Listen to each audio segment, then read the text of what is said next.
Hey, have you heard about it? 2023 was the hottest summer in 2,000 years.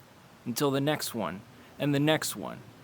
Researchers have delved back into time using tree rings over 2 millennia. Scientists from the University of Cambridge and Johannes Gutenberg University in Mainz have shown how exceptionally hot 2023 was.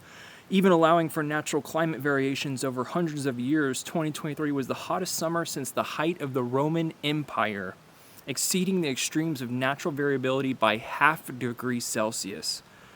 Quote, when you look at the long sweep of history, you can see how dramatic recent global warming is, Professor of Ulf Butkin from Cambridge Department of Geography. Quote, 2023 was an exceptionally hot year, and this trend will continue unless we reduce GG gases dramatically.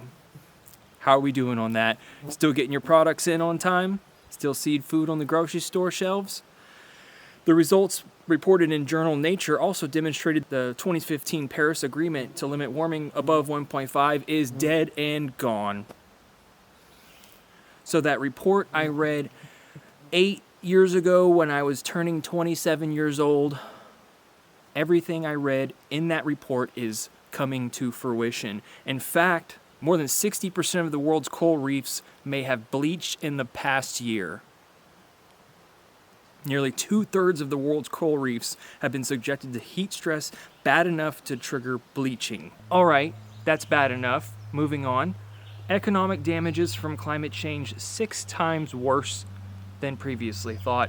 A 1 degree Celsius in global temperature leads to a 12% decline in world GDP, because that's the way we measure our progress as humans on the planet, making it into a resource that we can turn into products. And this also non-peer-reviewed paper concluded that a 3 degrees Celsius input would put declines in output, capital, and consumption that exceed 50%. It'd be so severe, it'd be comparable to the economic damage caused by fighting a war domestically and permanently. Okay, does that make sense? 50% of the world is struggling to make basic ends meet, and somehow the other 50% is striving? Yeah, guys, I'm witnessing this as you are. The floods all over the world. There's no stopping it. We aren't reducing emissions, and James Hansen, Professor James Hansen, who is not a funded and paid climate scientist, mind you, he has no narrative to speak of, is telling the truth. Global average temperature is exponentially increasing. It is demonstrably getting warmer faster, and there's no stopping this train, even if we all got along.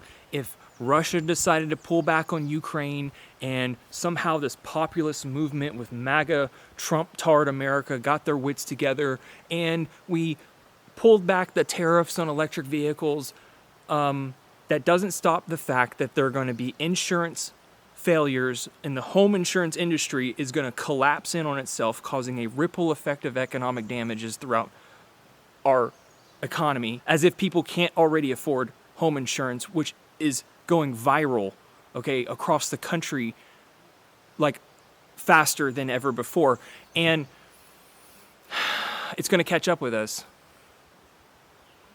And the climate refugees are already here. There's going to be over 200 million people on the move looking for food, water, shelter, and basic security. That's going to cause mass political destabilization in other countries, as if things aren't already bad enough in Haiti and so on. Let me restate the facts. Okay, we're in overshoot, and we can't reproduce our energy infrastructure using renewable technology. This is a bright green lie. It's been written about. I'm not going to talk about it, but I'm just going to mention that we cannot. There's going to be blackouts this coming summer, by the way. It's going to get warmer and warmer and warmer, and the poles are going to melt, and there's no stopping it. Okay, we can't and we cannot duplicate our energy infrastructure with renewable energy. It just won't happen. Not this decade, not next. We will instead cremate our own selves on the planet. You voted. There is no window of opportunity for us in the next few years, as they've been saying to us for decades, to suddenly reprogram all humans on Earth and miraculously produce renewable energy for a system that consumes itself. It's futile. It's a predicament. There's no way out. I hope you guys enjoy this channel. I'll talk to you soon.